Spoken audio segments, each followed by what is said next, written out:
गुजरात की मिट्टी में सिर्फ व्यापार नहीं, संस्कार भी बसते हैं। इसी धरती पर एक साधारण से कस्बे में 3 दोस्त रहते थे। न कोई बड़ा नाम, न कोई पहचान, बस 3 आम चेहरे और 3 असाधारण सपने। बचपन में वे अक्सर खाली पेट सोए। कई बार स्कूल की फीस न भर पाने की वजह से उन्हें कक्षा के बाहर खड़ा कर दिया गया। उस दिन उन्होंने एक दूसरे से एक ही बात कही, अगर कभी हमारे पास होगा तो किसी बच्चे को इस तरह शर्मिंदा नहीं होने देंगे। वक्त बीतता गया। पढ़ाई के बाद तीनों ने अलग अलग काम किए, लेकिन दिल एक ही धड़कन पर चलता था। आखिरकार उन्होंने तय किया कि अगर संघर्ष करना ही है तो साथ करेंगे।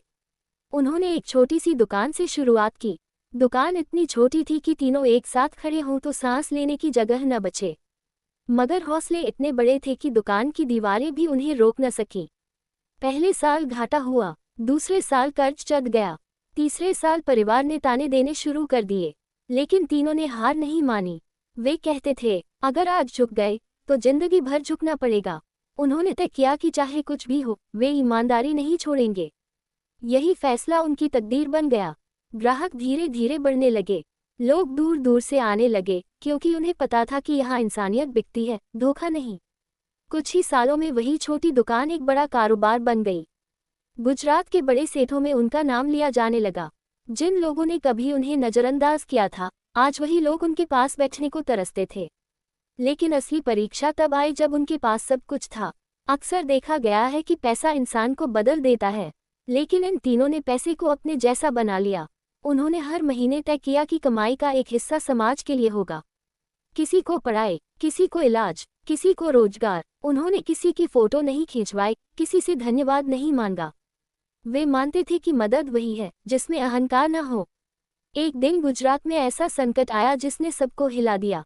तेज बारिश और बाढ़ ने हजारों परिवारों को बेघर कर दिया। लोग खुले आसमान के नीचे रोने लगे। उस दिन उन तीनों सेठों ने अपने सारे काम बंद कर दिए, गोदाम खोल दिए, गाड़ियां राहत सामग्री से भर दी। वे खुद कीचड़ और पानी में उतर गए। किसी ने उनसे कहा, आप बड़े सेठ हैं, ये सब काम मजदूरों को करने दीजिए।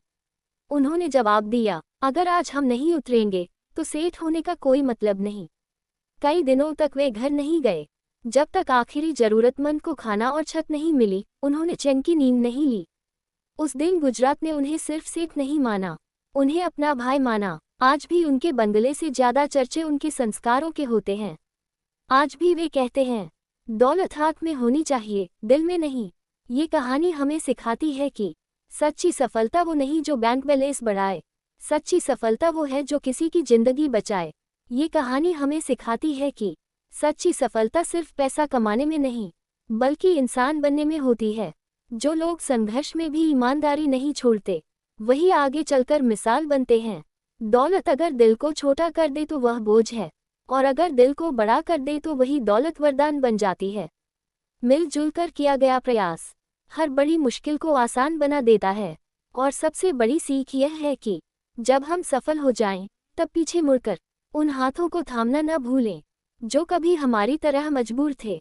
Folded hands 1। अगर यह कहानी आपको अच्छी लगी हो तो लाइक करें, शेयर करें और कमेंट में लिखें, सच्ची सफलता सेवा में है। Folded hands 1। अगर आप इस चैनल पर नए हैं तो अभी सब्सक्राइब करें और ऐसी ही प्रेरणादायक कहानियों के लिए बेल आइकॉन दबाना न भूलें। बेल 1।